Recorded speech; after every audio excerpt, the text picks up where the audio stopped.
我想问的是，就是我是 ISFP，然后我对象是 ISTP，然后我最近是感觉到就是我们两个磨合中就会有一些差异，就是可能我会更加注重感受上的东西，但是这样他就会问你为什么会这么容易伤心呢？或者就是他会很难理解我，或者说我有时候也会很难理解他的一些行为。比如说我可能有时候可能打他一下，然后他可能跟我开玩笑说觉得我是暴力狂，然后我可能我就会开玩笑的问我说那要是回到一开始的时候，那你还会去追我吗？他说不知道。我想怎么会有人会说不知道呢？那要按我的逻辑的话说，那要是不知道那就是不会了，因为我觉得要是有人会说肯定的话，那肯定就是肯定了，说不知道的话肯定就是其实想说不会，但是又怕我伤心，所以就说不知道，然后我就会非常的难过。但是结果后来就我自己难过很久了之后，他可能才发现，然后他后来给出的答案是因为我觉得我现在回到过去的话，过去就是一个不知道的状态，所以就不知道。然后就是我就觉得我们两个现在就可能因为差异的话就会有这种矛盾，就想知道可以怎么样会能够磨合的更好一点。其实听到你的这个例子啊，你表达的意思是说你觉得他太较真了？有一点吧，就是会觉得会就是有时候逻辑上会感觉两个人的脑回路怎么感觉会完全不一样，然后或者说就是我觉得就是我可能感受上想让你安慰我一下，但是就感觉他好像觉得没有，就好像他感受上面好像没有那么多需求一样，所以他好像很难理解为什么我在感受上面会有那么多想要被安慰的需求。就是这种。OK， 这么说吧，假设你是一个数学老师啊，然后你要去教一个他不懂数学的一个小朋友啊，3乘7等于21，你会怎么教？可能给他摆苹果吧，然后让他慢慢先从比较简单的开始，然后可能先从比较简单的乘法开始，然后让他慢慢理解，然后好难思路中断。那你会因为比如说你跟他教了他2-3次3乘7等于21，然后他记不住，你会因为这个感觉非常的不可理喻吗？那不会。对，就是你会比较慢的用他能接受的方式去做嘛。所以其实本质上对于一个思维型的人来说，就是一个 T 人来说，可能情感对他们来说本身就是一个他们舒适区之外，他们相对较少去接触到的部分。也就是说，当你想表达的这个内容，如果换作是你，对吧？如果你自己跟自己恋爱，然后你这么说了，那对方肯定秒 get 秒懂啊，就是啊，他是在向我求安慰。但对他来说，这个就是他就像那个不会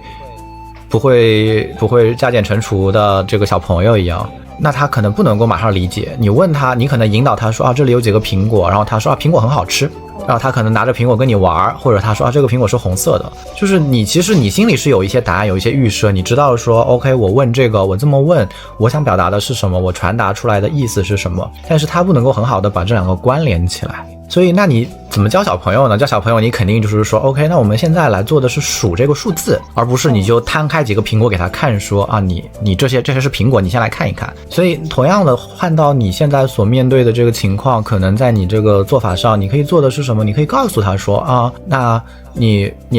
现在来说一些安慰我的话吧。你可以直接告诉他这件事情的，你可以让这件事情变得很直白。那这不会是一个你们以后长期生活的一个写照，因为人都是会学习的嘛，他也是喜欢你，你也是喜欢他，你们都想要去让彼此更加的开心。所以当他慢慢的熟悉了这个部分的时候，那他就像一个已经学会了这个乘除法的小朋友，以后你把苹果摆上来，他就知道了啊，我要做的是这个乘法。但是这个第一步他是没办法跳掉的。其实确实有很多在这种亲密关系中，第一步的会跳到这一步，因为我们都习以为常的按照自己一个我自己总是最懂自己的一个滤镜套到别人身上的时候，就会用一个自己的标准去看，那最后就很容易得出就是他是不是犹豫了，他是不是不爱我了，或者说怎么样这样的一个结论。然后我还想问一下，就是是不是就是像 ISTP 的话，他是不是其实就是不是很会表达自己，或者是真的就是有人能够喜怒不形于色吗？因为像我就是会，比如说我很喜欢他，我觉得我就会表现得很明显。但是像我现在觉得，尤其是可能恋爱初期的时候，可能他还会稍微明显那么一点点。那现在已经恋爱半年了之后，我就会觉得怎么感觉说话好像就可能在用我的理解会觉得表情就很好像就没有什么表情。然后用我的理解，比如我就可能我有时候之前会有时候每天可能会问，就是你是不是你对我的爱意是不是减少了？他可能每天都要回答我一遍说没有减少。但是他之前就也抱怨过我说我太多疑了。但这个我之后也反思了我自己，是不是他这种就是不同的人格类型是不是可能就是不一样的？人格类型有一定的影响，那就是人的成长环境啊、成长经历啊也有一定的影响。其实没有人是所谓的天生的他就好像喜怒不形于色啊，他一定是一个学习的嘛，除非他先天就有一些缺陷，他可能就感觉不到。那肯定他是慢慢的学习，也就是说你看啊，就是在整个恋爱中，他一开始追你的一个状态，或者说跟你在一起的一个状态，他一定是会更加紧张，他更加的去讨好你，或者这么说，对吧？这是一个所有的情侣相处的一个很正常的一个阶段，就是肯定这个阶段都是满眼都是对方。然后他可能现在他在你的相处模式中，就是你们之间的信任越来越多了，因此他就会觉得更加轻松啊，也就是说他可能不需要那么积极的去不断的获得你的情绪反馈，去验证，去向你表达这些爱意，因为他发现不这样做的话，对你来说你也是就是爱他的，那对你来说你会觉得这是一个你的需求，对吗？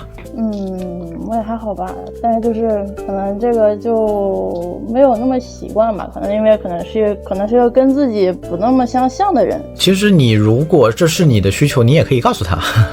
这个其实都是就跟你去教小朋友数苹果一样的，很多事情你一定要去说，因为你不说对他来说他永远是隔着一层雾。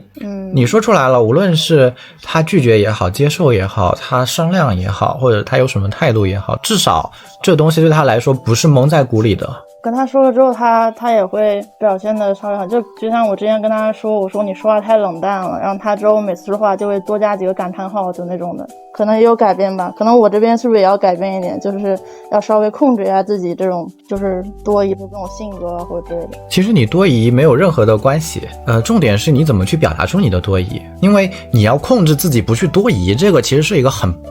荒谬的事情。你怎么能控制自己的疑心呢？对吧？你控制不了的。但是重点是你怎么去表达你的多疑。像这种多疑啊，最糟糕的一个表达方式就是你去跟他说你是不是不爱我了啊，你是不是对我冷淡了。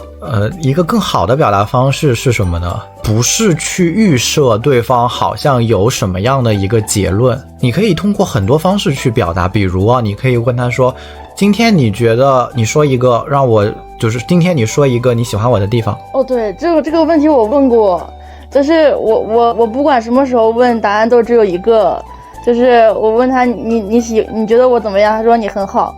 你觉得我哪里好？你哪儿都好，就是不会有其他的答案，不管什么时候问都是这样，他根本说不出其他的答案。很好啊，就很难。那其实对你来说